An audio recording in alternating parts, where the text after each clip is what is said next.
नमस्कार, मैं जितेंद्र कुमार अभी बीकानेर में देख रहे हैं। ये पता नहीं रातों रात, ऐसे तो लोग कहते हैं, सुनते हम लोग आए हैं कि भाई 2-4 मिनट में जो है माहौल चेंज हो जाते हैं, बदल जाते हैं। अभी कुछ समय पहले मैं मोदी सुन रहा था, लेकिन अभी ऐसा लग रहा है कि एकाएक जो है जनता यहाँ पे जाग चुकी है और कांग्रेस के माहौल जो है मुझे दिखने लगे हैं। क्या नाम है आपके? मेरा नाम शिवकरण है, जाट हूँ, कसवा रामसर का रहने वाला हूँ। पहले मेरे बीजेपी में थे 27 साल से हमारे परिवार। अभी इस बीजेपी से नफरत है हमें। क्यों? इस बीजेपी से हमारे जितने जाट विरोधी है बीजेपी, हमारे किसान कौम के लोगों ने इन्होंने बर्फ में लगाने में कोई कसर नहीं छोड़ी थी। और नारा देते हैं कि कांग्रेस जाट विरोधी है। कांग्रेस हमेशा जाटों के साथ रहती थी। दलित और जाट हमेशा कांग्रेस के ही पक्ष में रहते थे और हर मदद होती थी। इस 10 सालों में इतना ज़्यादा अत्याचार और बुराई हो रही है जिसकी कोई कल्पना नहीं कर सकते। और जैसे आप अभी बोल रहे थे कि माहौल 2-3 मिनट में बदल जाता है, ये तो माहौल तो आप जैसे बहुत कम लोग हो वीडियो वाले जो अच्छी तरीके से ड्यूटी निभाते हो। अगर मोदी को ये सीट जीतनी है ना, तो मैं इसका तरीका बता देता हूँ। मोदी 1 मिनट में ये कर सकता है, मुझे पता है करेंगे। अभी वो मोदी ऐसा काम करेगा कि एक साधु को मरवाएगा मियों से और फिर उसके माँ राजनीति चलाएगा और सीटें निकल लेंगे। 20 कांग्रेस के लोगों के सामने एक माइक लगा कर खड़े करेंगे, जिनमें 1-2 भोले भाले लोग अगर सच्चाई की बात कहेंगे, बार बार रिपीट करके टीवी में उन्हीं को दिखाई जाएगी। मतलब एक साधु ने मारनो और मियाँ कनो मरवानो और टीवी में डिबेट चलानी और कांग्रेस के 50 नेता सही बोली, एक गलत बोली, बिन बार बार रिपीट कर करके दिखाना। और अभी हमारे जैसे मलिक साहब थे, हमारे समाज के गवर्नर रहे थे, वो धारा 370 इनकी कलम से उठी। इतना साधारण, मैं वहाँ पे गया हुआ हूँ, इतना साधारण मैंने कभी नेता नहीं देखा। वो लोग इतना ज़्यादा उन पर जुल्म, अत्याचार, सिक्योरिटी हटाना। भाई साहब 370 की धारा तोड़ने के बाद अगर सिक्योरिटी हटाती है ना तो बहुत ज़्यादा गड़बड़ होती है। लेकिन सिक्योरिटी हटा देना, हर तरीके से परेशान होना, इसका कसूर क्या था?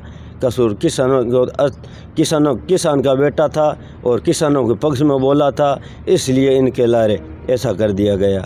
हमारे राहुल कसवा जो चूरू से लड़ रहे हैं चुनाव, 3 बार जीत गए थे। राहुल कसवा अगर मैं कहता हूँ बीजेपी में होते ना, तो आज के दिन बीकानेर की स्थिति बहुत ज़्यादा बदल जाती। इतना राहुल कसवा ने वहाँ जाके आया हूँ मैं और काम किया है।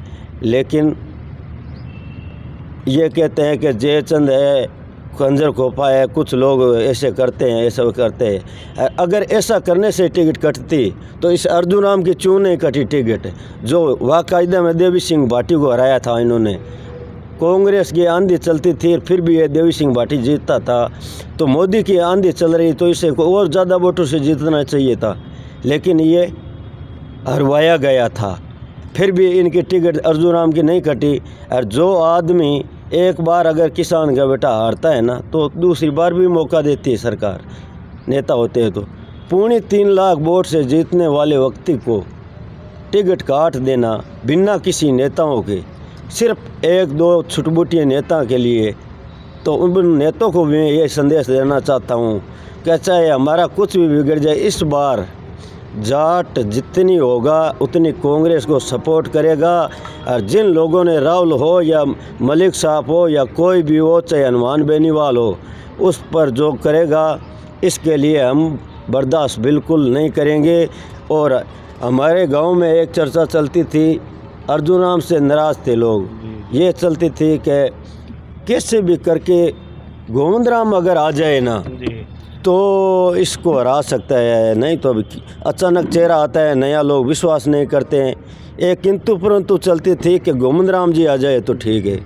तो गोविंद राम जी की जनता ने हकीकत में ये ऐसा माहौल हो गया, जनता के लिए डबल फ़ायदा हो गया, मेरे लिए हो गया। मैं खुद 18 तारीख से लेकर आज तक यहाँ खड़ा हूँ। मैं राम के दिन भी मेरे घर नहीं गया हूँ।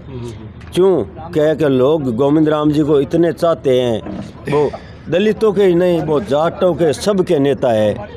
जैसा कि आप देख रहे हैं काफ़ी नाराज़गी है, लेकिन एकाएक जो है अब ऐसा लग रहा है कि साइलेंट वोटर जितने हैं अब खुल के सामने आने लगे हैं। ऐसे में एक और, क्या नाम है आपके? मेरा नाम यासीन खान है, मैं भारतीय जनता पार्टी का पदाधिकारी हूँ।